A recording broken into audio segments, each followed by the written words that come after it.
Class 6 science आपण chapter number 1 पाहतो आहे, नॅचरल रिसोर्सेस.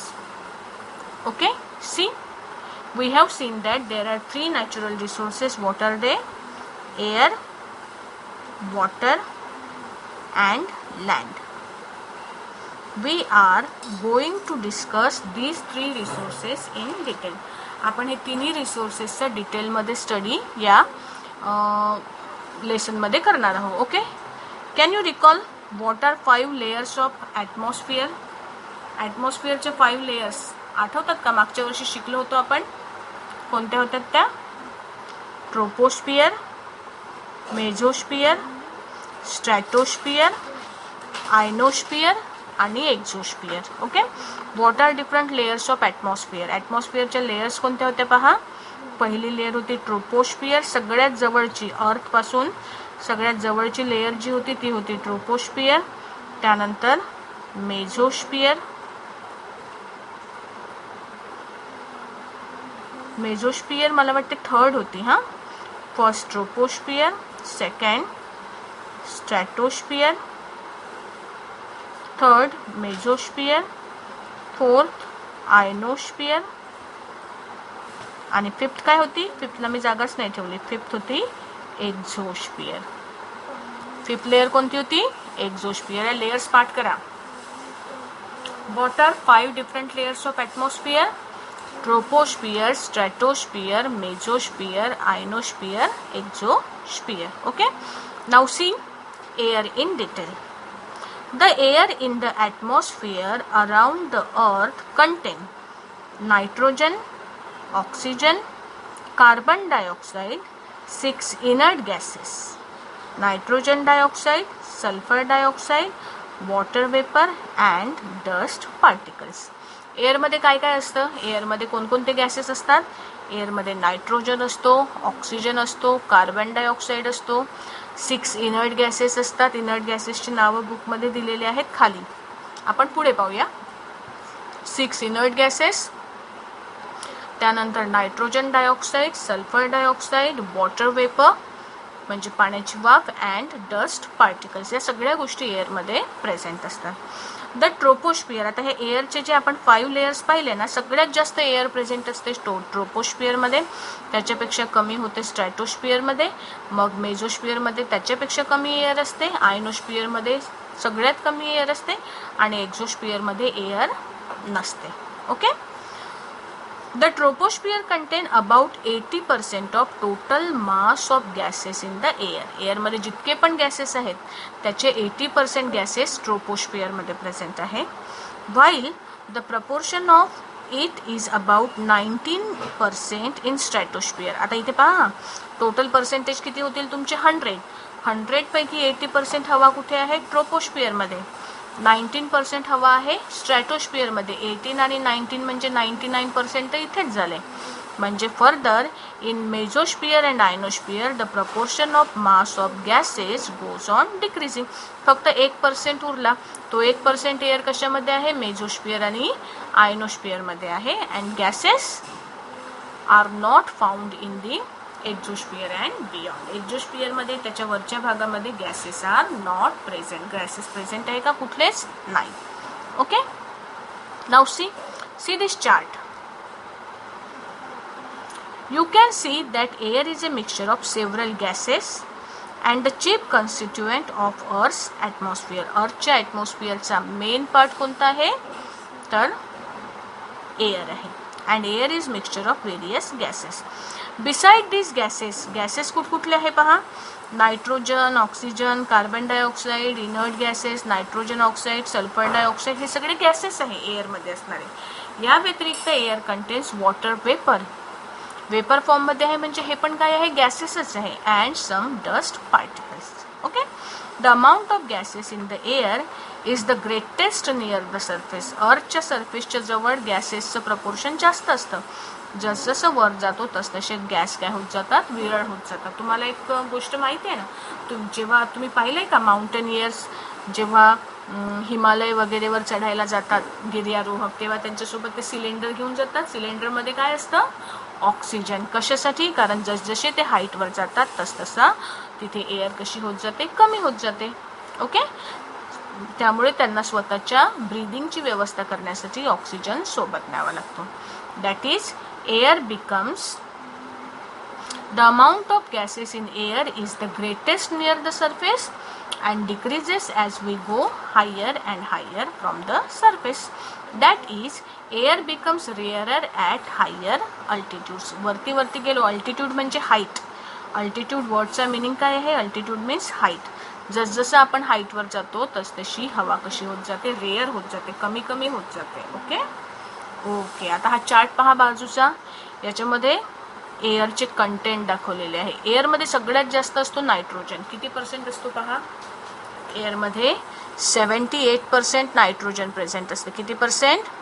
78% नायट्रोजन. त्यानंतर 21% ऑक्सिजन. आता हे पहा, पुन्हा 99% इथेच होऊन गेलं. 78% नायट्रोजन, 21% ऑक्सिजन. बाकीचं सगळं मिळून 1% बनतं. या 1% मध्ये पहा काय काय येतं. ऑर्गॉन हा गॅस आहे, इनर्ट गॅस, 0.9%. Carbon dioxide 0.03%. आणि अदर कन्स्टिट्युएंट म्हणजे inner gases, water vapour, nitrogen oxide, nitrogen dioxide, sulphur dioxide सगळे मिळून 0.00%. ओके, म्हणजे सगळ्यात जास्त एअरमध्ये कोण प्रेझेंट असतं? एअरमध्ये सगळ्यात जास्त प्रेझेंट असतात नायट्रोजन. आणि नायट्रोजनच्या नंतर कोण प्रेझेंट असतं? नायट्रोजनच्या नंतर एअरमध्ये प्रेझेंट असतो ऑक्सिजन. कोण प्रेझेंट असतो? ऑक्सिजन. ओके, इथे खाली टेबलमध्ये युजेस दिलेले आहे एअरचे. हे तुम्हाला नोटबुकमध्ये नोट करायचे. Okay, some uses of gases in air. Nitrogen कशासाठी यूज केला जातो? Nitrogen here living things to build the necessary protein. आपल्या बॉडीमध्ये प्रोटीन म्हणून आपण म्हणतो ना, प्रोटीन्स असतात. प्रोटीनमध्ये मेन पार्ट माहिती आहे कोणता असतो? प्रोटीनमध्ये महत्त्वाचे असतात नायट्रोजन. काय असतं महत्त्वाचं? नायट्रोजन. प्रोटीन बनवण्यासाठी लिव्हिंग थिंग्स नायट्रोजनचा वापर करतात. त्यानंतर इम्पॉर्टंट फर्टिलायझर्स बनवण्यासाठी अमोनिया, नायट्रोजनचा वापर होतो. आपण जे वेफर्स वगैरे विकतचे खातो, लेस, त्याच्यामध्ये हवा भरलेली असते ना, जसं तुम्ही पॅक फोडाल तशी त्यातनं हवा बाहेर येते. ॲक्च्युली हवा नसते, त्यामध्ये नायट्रोजन गॅस भरलेला असतो. Air tight packaging food contains nitrogen gas. नायट्रोजनमुळे काय होतं? अन्न जास्त काळापर्यंत टिकून राहतं. ओके ओके, दुसरं आहे ऑक्सिजन. ऑक्सिजन कशासाठी लागतं? आपल्याला ब्रीदिंगला ऑक्सिजन लागतं. Oxygen is necessary for respiration. इथे अमोनियाला अंडरलाईन करा. हा, एअर टाईटला पण अंडरलाईन करा. Sorry. Okay, oxygen is necessary underline respiration in living things and for combustion. Combustion म्हणजे बर्निंग. तुम्हाला ऑक्सिजन नसेल तर तुम्ही कुठेही बर्निंग करू शकत नाही. कारण कुठलीही गोष्टी जर तुम्हाला बर्न करायची असेल, जाळायची असेल, तर तुम्हाला काय लागतं? ऑक्सिजन लागतं. त्यानंतर कार्बन डायऑक्साईड.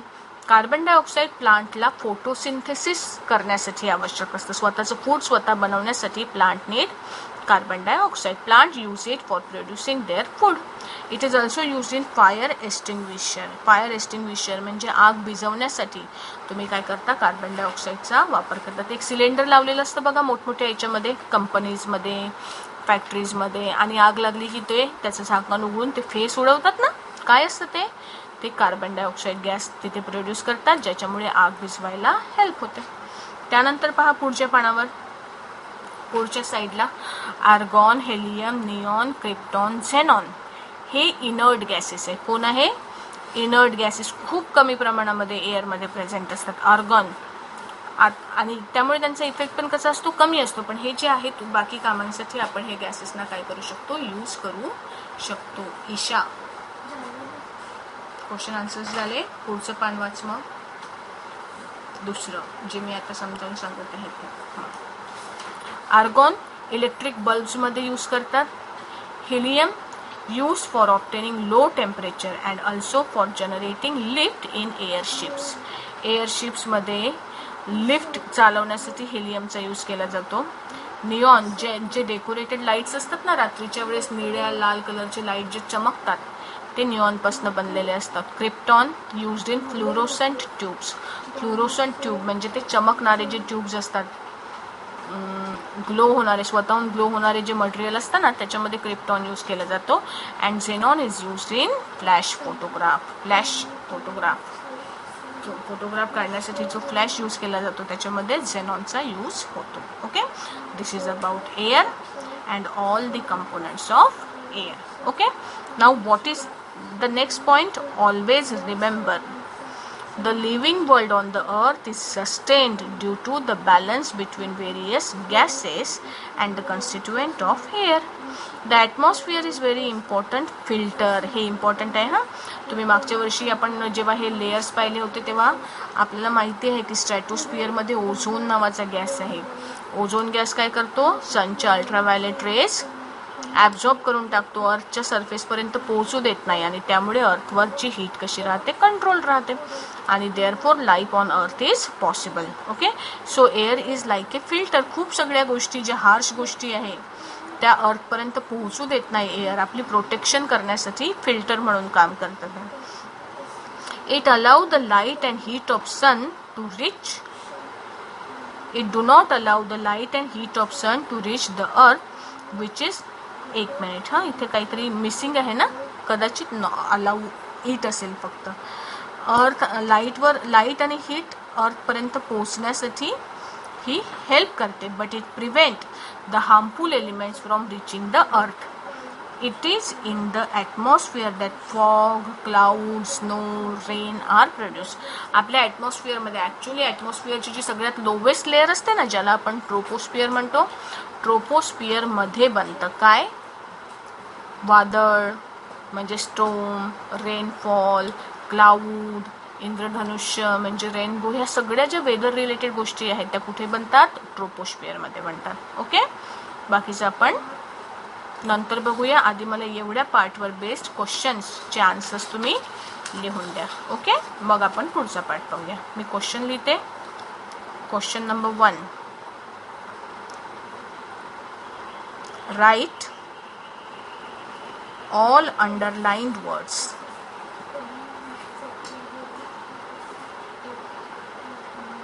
In notebook. ही पहिली ऍक्टिव्हिटी करायची तुम्हाला. Number 2, write 5 layers of atmosphere. Number 3, write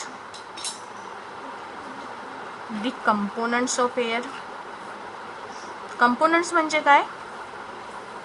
एअरमध्ये कोणकोणते गॅसेस प्रेझेंट आहेत ते सगळे तुम्हाला नावं लिहायचे. Write the components of air.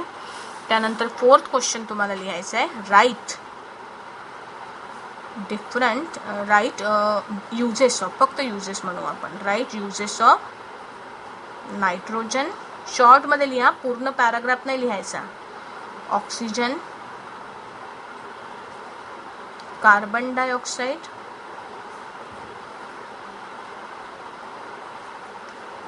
D इकडे लिहिते हा बाजूला.